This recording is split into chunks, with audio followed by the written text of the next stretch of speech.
حجاج کرام یہاں پر موجود ہوں اور قافلہ رواں دواں ہونے والا ہے.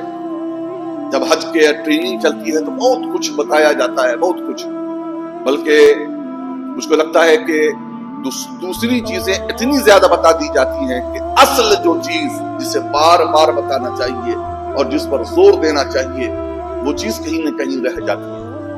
حج کے فرائض میں سے سب سے اہم ترین فرض ہے، رکن اعظم یہ ہے کہ وہ عرفات میں قیام کرے.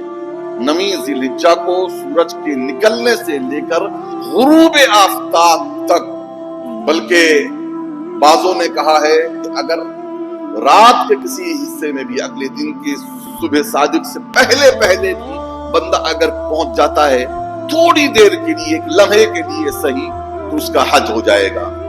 لیکن خدا نہ خواستہ اسی طریقے کی غفلت کا معاملہ ہو گیا اور وہ نہ پہنچ سکا، وہ عرفات کے میدان میں نہ پہنچ سکا اور وہاں پہنچ کر اللہ کے حضور نہ گڑ گڑانے کا اسے موقع مل سکا. تو یاد رکھیں ہر چیز کا بدل ہے. یہ ہو جائے تو دم دے دو، یہ ہو جائے تو ایسا کر دو، یہ ہو جائے تو وہ کر دو، لیکن اس کا کوئی بدل نہیں.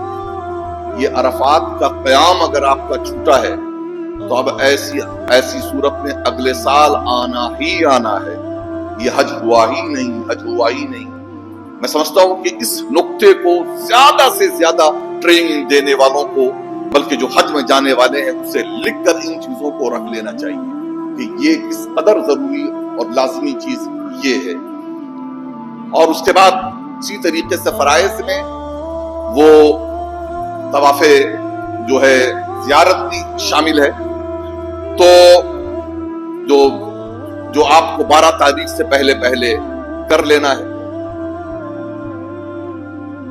لیکن میں آپ کو بتاؤں، جس زمانے میں مجھے جانے کا موقع ملا تھا، پتا چلا کہ کچھ ایسے صاحبان تھے 5 دن حالت خستہ ہو جاتی ہے مینا میں، عرفات میں، مزدلفہ میں جانے کے بعد، اور پھر پیدل نہ جانے کتنے کلومیٹر چلنا پڑتا ہے، کوئی گنتی نہیں. تو حال یہ ہوتا ہے. اور وہاں آپ کمزور بھلے ہوں، یاد رکھیں گھبرانے کی ضرورت نہیں ہوتی. وہاں جسم کی طاقت کام نہیں کرتی ہے، وہاں ایمان کی طاقت کام کیا کرتی ہے. میرے ساتھ میری مرحومہ والدہ مخدومہ تھی، بیمار تھی، اور ہم لوگوں کو لگ رہا تھا کیسے جو ہے معاملہ ہوگا، کیسے چلیں گی، کیسے کیا ہوگا.